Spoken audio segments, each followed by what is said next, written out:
Empires are not built only with armies. They are built through silence, fear, and unquestioned obedience. For centuries, ordinary people lived under laws written by distant rulers they would never meet. Heavy taxes drained livelihoods, while strict rules slowly erased dignity from everyday life. Voices demanding fairness were ignored, punished, or buried beneath layers of imperial authority. Children grew up learning obedience before freedom, believing fear was a natural part of survival. Elders remembered older times, when communities lived with greater control over their own futures. The empire appeared eternal, powerful, and unchallenged, as if history itself protected its rule. Its flags flew high, its soldiers marched proudly, and its leaders spoke with absolute confidence. Yet beneath this display of strength, frustration quietly spread across villages and crowded cities. People endured injustice daily, convincing themselves resistance was impossible and dangerous. But endurance has limits, even when fear has ruled for generations without question. Slowly, silently, a realization formed that survival without dignity was a hidden kind of suffering. That realization marked the beginning of change no empire could permanently suppress. The first sparks of resistance did not begin with weapons or revolutions, but with quiet questions. Ordinary people started noticing that injustice followed them everywhere, in farms, homes, and workplaces. A farmer lost his land without explanation. A worker was punished for speaking honestly, and families lived under constant pressure. These moments felt personal at first, but slowly people realized they were shared by everyone. Conversations began in markets, near wells, and behind closed doors at night. Fear was still present, but silence slowly became heavier than fear itself. People started understanding that obedience was not safety but submission. The empire believed these whispers meant nothing, unaware they were becoming the foundation of resistance. When the empire finally noticed the growing unrest, it responded with force and intimidation. Soldiers were sent into streets, arrests became common, and fear was displayed publicly as a warning. The empire believed punishment would restore silence, but it achieved the opposite effect. Each arrest created anger, and each act of violence strengthened unity among the people. Ordinary citizens from different walks of life began standing together openly. Farmers, workers, teachers, and merchants discovered shared courage in shared suffering. The movement still lacked weapons, but it was now driven by belief.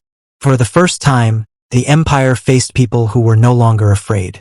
As resistance continued to grow, the empire began showing signs of serious weakness. Maintaining control over vast lands and restless populations became increasingly difficult. Economic pressure increased as strikes, boycotts, and disruptions slowed imperial systems. Officials who once ruled with confidence now ruled with fear and hesitation. Soldiers questioned orders that placed them against unarmed civilians. Some followed commands reluctantly, others quietly refused. The empire's power remained visible, but its authority felt hollow. People no longer saw rulers as untouchable figures, but as ordinary humans clinging to control. Every act of defiance weakened the illusion of imperial dominance. Cities became centers of protest. Villages became symbols of courage. Information spread faster than censorship could contain. The empire tried reforms too late, concessions too small. History had already shifted direction, driven by people who refused to return to silence.